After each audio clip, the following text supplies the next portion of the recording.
Welcome to day 3 of the final test here in Bahrain, the day when Sebastian Vettel got his hands on the RB10 once more. But would he be able to better Daniel Ricciardo's 66 laps of day 2?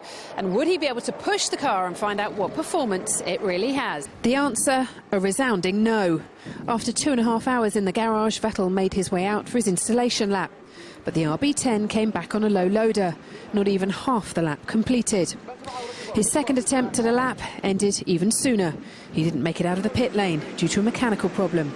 And the timesheet made sorry reading at the end of the day. Likewise for Sauber, Adrian Sutil broke down on his installation lap and he wasn't seen again. Not so for Williams, another good day's running and qualifying sims for Felipe Massa, who topped the timesheets with a 1:33.258, the quickest time of testing so far. He was just ahead of Nico Rosberg, who missed almost 3 hours of running due to an engine change. He would go on to complete 103 laps. But in terms of making up lost ground, the day belonged to Caterham. 117 laps, the most completed by any Renault-powered car in a single day. It was a great day for us today.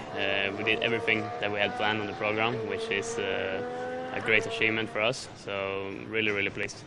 How's the car feeling though? It's good. We're improving all the time. Obviously, we have a lot of work. We've been doing a lot of work with the power units to improve that, and also obviously with the car. So we're taking steps all the time, but it's starting to get a really good feeling. So today was good. Okay. This is your last day of testing before Melbourne. What do you feel about going into Melbourne? You feel that we're reaching a point where we've actually got a reliable car, and you feel comfortable within it? What? Yeah, I think so. I think Caterham done a good job over the winter to have a reliable car, and I think if you look at the teams in the paddock, everyone have problems, but we have been one of the guys that have been running the most, I think, here in Bahrain. So I'm really optimistic, and I can't wait for Melbourne. We haven't had the chance, obviously, to explore the speed of the car. Reliability surely is not good. We know that, but equally, that's what testing is for.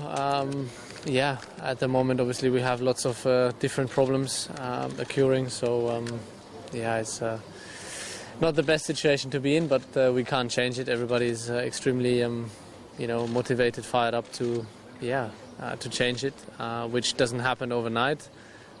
Surely we hope for a better day tomorrow, and then to have a decent start to the season in Melbourne, but at this stage obviously reliability is still a big question mark for us. How long do you think it's going to take to fix the problems? Difficult to say. I think some things will calm down just by the fact that in 2 weeks' time we'll have lots of new parts. Obviously we've had lots of problems and therefore it damaged quite a lot of parts which are not available overnight. Also we are in Bahrain, so it's not that easy to fix things. So I think from that side things will get better once we get to Australia, but it's very difficult to foresee what's going to happen. Obviously we thought we'll be in a much better place also this week compared to last week. Hasn't really been the case, but there's no point in trying to be too emotional at this stage.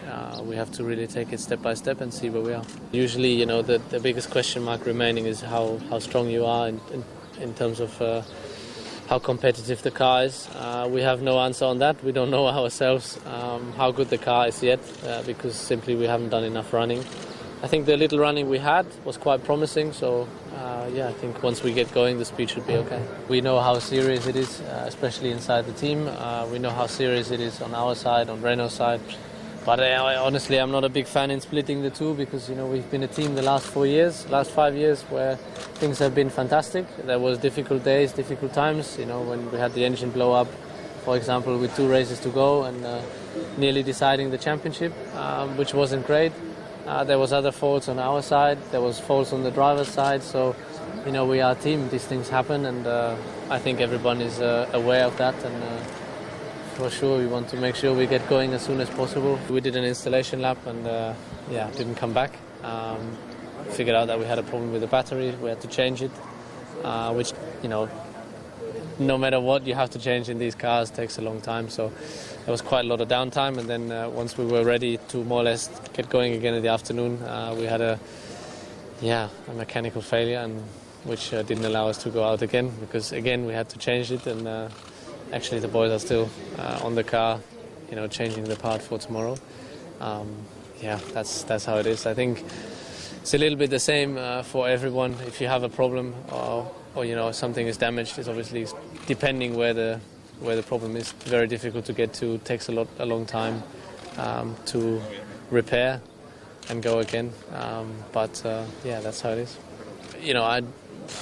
For sure, I'm here to drive. I didn't drive a lot today. I didn't drive a lot the other days. But it's no reason to. I don't know. It's a long year. We are now in the beginning of March, and we will go until the end of November. So it's still a long time. There's a lot of races, a lot of time for us to catch up. Surely it's not the way we want to start, because everybody knows how important it is to start the season the right way. But as things are now, we can't change it, so there's no reason to paint everything black. So we know that it's a difficult time, but everyone is aware of that and motivated to get out of it and get going as soon as possible. It's been a good day. Again, a bit of a reliability issue this morning, so I lost some running there. But then once we got going, it was really good. Lots of laps, lots of good testing. The only problem was the conditions out there today. Very windy, sandstorm. First time in Bahrain that I experienced that on the track. So that was quite crazy. That you get to the next corner and all of a sudden there's a sandstorm there, and so you have no grip, and so that was tough.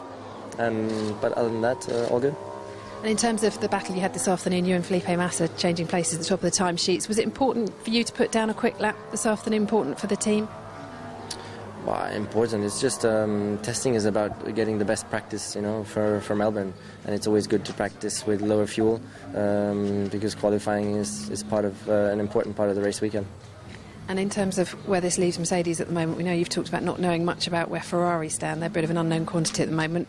Where do you think you lie? Have you any idea now leaving here? No, we're optimistic in general, but to say exactly where we are would not make sense, and I don't want to say that, and I don't want to guess also, because everybody is on different fuel levels and everything, and as we know, we just need to be careful with testing results. But I hope we can have a good start to the season, and it's possible. But reliability is still an issue for everybody, but for us too. We need to keep working on that. It's going to be tough.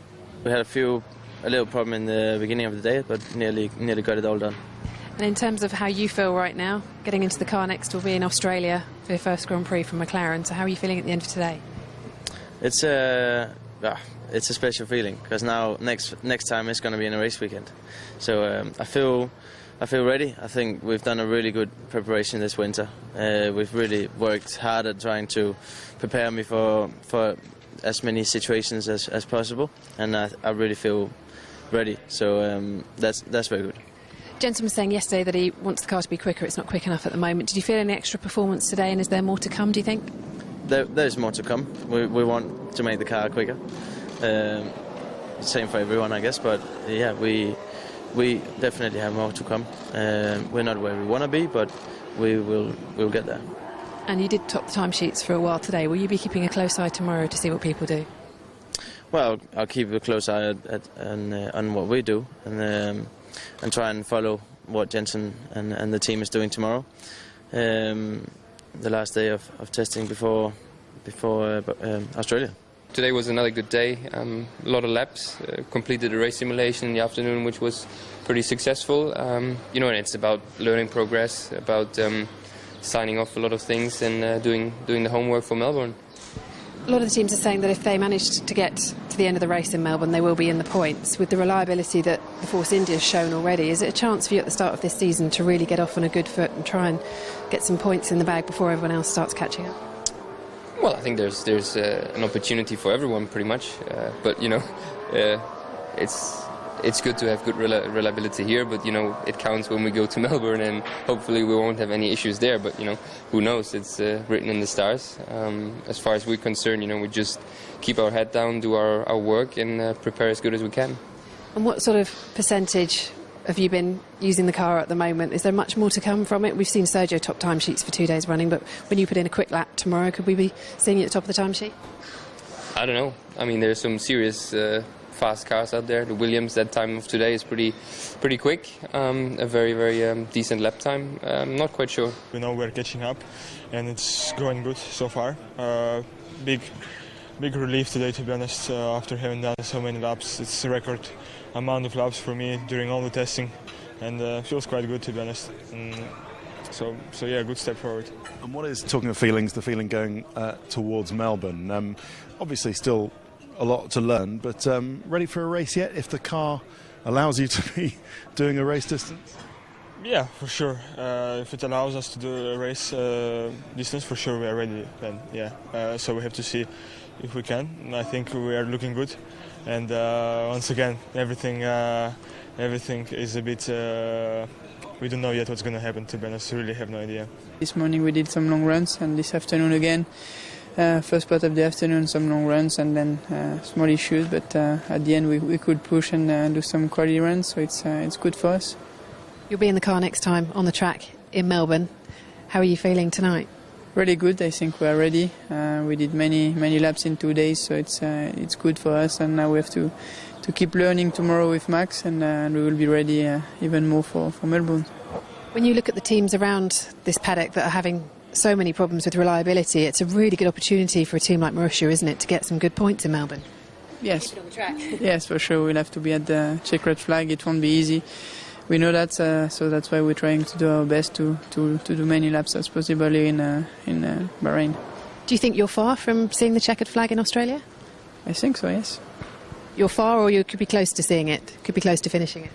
I think we're pretty okay for the moment. We still need some running, but looks good. So another good day for Williams. Felipe Massa topping the timesheets, but no one's really showing their full hand as yet. We'll have to wait for Melbourne for that. One more day's testing to go.